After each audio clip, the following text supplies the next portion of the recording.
Do you ever feel like the world is trying to lead you somewhere you don't want to go? Is technology a little intimidating for you? It doesn't have to be this way. Let me show you the easy way to step into the world of technology. Let's take some gentle baby steps together. The vast world of technology can be daunting to say the least. In order to make your very first baby step, we're going to begin in a semi-familiar zone. You and your students have been typing documents for years. We're going to show you a new way to create a document in Google Docs. I have 5 great reasons for you to do this. Every character is saved the moment it is typed. You can safely walk away from a project and know it is 100% retrievable. It is saved on the cloud. This means it can be accessed anywhere, anytime, and from any computer or smartphone. Your students can collaborate on projects in real time. You can give feedback directly in the paper. The student can respond to you as well. Also, this is an entirely free application that interfaces with Microsoft Office products. Let's get started. Open a web browser, like Mozilla Firefox. Create a Google account. Go to google.com. Sign in. Click Sign Up. Type your information. Make sure you create a strong password and write it down. Have your students create their own Google accounts too. Congratulations! You have Gmail, a safe email account. Step 2. Download Google Drive. Go to drive.google.com. Click Download. This one is quick and easy. Have the students download this on their devices as well. Congratulations! You have a Google Drive. Step 3. To log into Google, type google.com in the address bar. You will be automatically logged in. See your Google account over here on the right? Right beside that, click this icon that has the 9 squares. As it opens up, choose the triangle icon to start your drive. Let's watch Google Docs in action. First, we're going to go to google.com. This will automatically log us into one of our accounts. Click this icon here and go to Drive.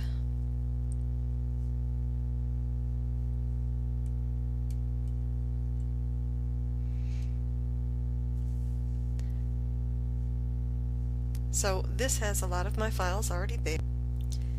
It includes something that I was just working on. If I scroll down on the left, you can see it's right here. I'll just click on that to open it up. Most everything you see on this page is going to be very familiar to you. One of the first things that you're going to need to do is to name your project. It's going to come up as unnamed. There we go. And we can just call this group Project B. Now I want to create an APA format document. In order to do that, we need to insert a header. It's going to be out of your screen view though. And this is the header that I'm looking for on each page, except for my title page. I tabbed over, hit Insert, Page Number, upper right, and it gave it to me. I'm going to check this box, Different First Page Header. This time, I'm going to put in the running head.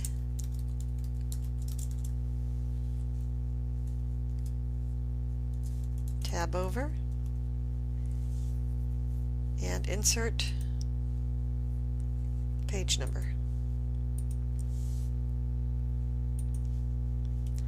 You can see when I scroll down, I've got this in the proper position here. I need to tab over again. Scrolling back up, I'm going to add a tab here. Okay, so we've got our headers set now. We're going to work on the title page itself. I entered the title information, but you know that that needs to be moved down, it needs to be centered, it needs to be double spaced, and have a particular format like New Times Roman 12-point font. In order to move it over,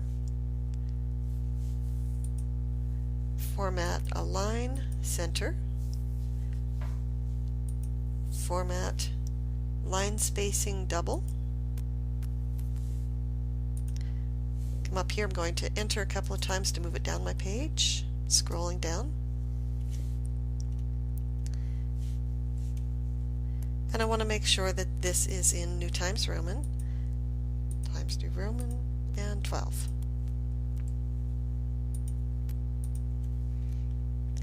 So our title page is ready. Now I'm scrolling down. You can hit Control Enter to force a page. That's what I did here. The first page, of course, needs to have a title again, bold and centered. So I took that, pressed the bold button, hit Format, Align, and Center. That's how I got that there. We're going to look at the references now. As you can see, I pasted a reference in here, but it's not in hanging format, which it needs to be. So we're going to highlight the reference, go up here to View, and click on Show Ruler. This has a little inverted triangle and a bar. So we're going to move the inverted triangle in about a ½ inch, and then we're going to grab the bar and move it back over to the left ½ inch. That's how you get a hanging paragraph. Of course, your references in APA need to be double spaced. So again, format, line spacing double. Now imagine that we want to put a picture into our paper. We can do that directly from here. Insert, Image, and we're going to go to Search. More and Search.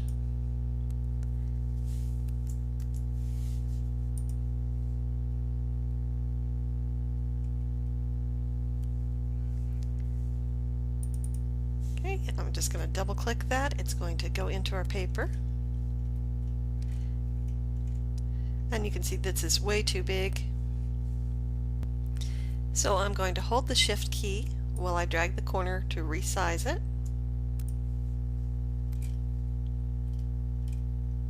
Still a little too big. Hold the Shift, drag the corner and resize. Now I'm just going to take a quick scroll through the paper. You can see that we've got our title page. We've got our directions still in there, which would need to come out before they submit it back to the teacher. And we have references all set up. So the next thing we need to do is to share it. You can send this to as many people in the class as you need to. I'm going to send it to one person here, and this is a drop-down box. Say that person can edit it. And I'm going to add a note there that tells them what their expectations are. Then I send it.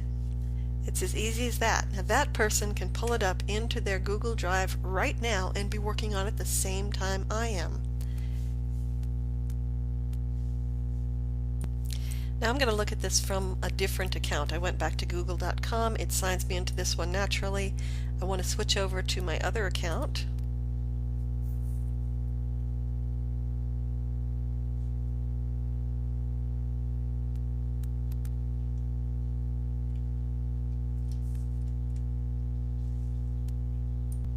Now I want to see what was shared with me, so I'm going to click on that. There's the group Project B.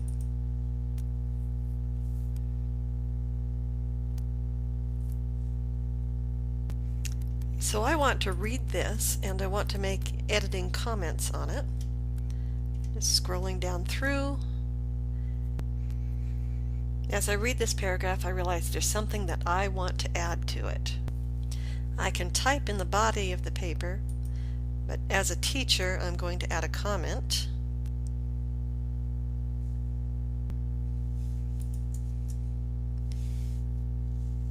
There we go. So I'm asking about the Z-joint angles. So I want more information from my students here. And click comment.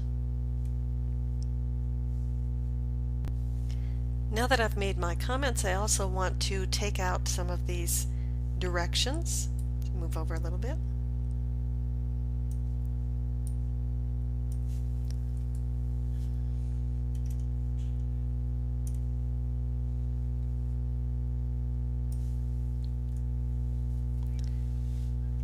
Okay, that gives you an idea of what I can do. Now, I don't need to press save or anything. I'm just going to close this down. Here we are back on my first account, and I want to take a look at the group project B and see what I just wrote about it. I'm going to scroll down through.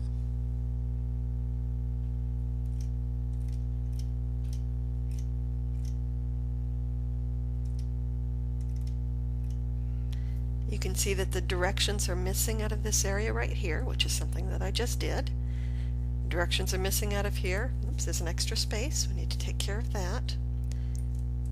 And look, this is the feedback from the teacher. Well, I hope this encourages you to take a chance with some new technology. While much of the drive is very familiar to the technology that we've been using for years, there are some new features, some advanced features, like automatically saving, like simultaneous collaboration, like the image search within the document. It's a great way to provide feedback to your students, and it's free. I encourage you to take a chance and try it out. Google Drives are absolutely amazing. Thank you.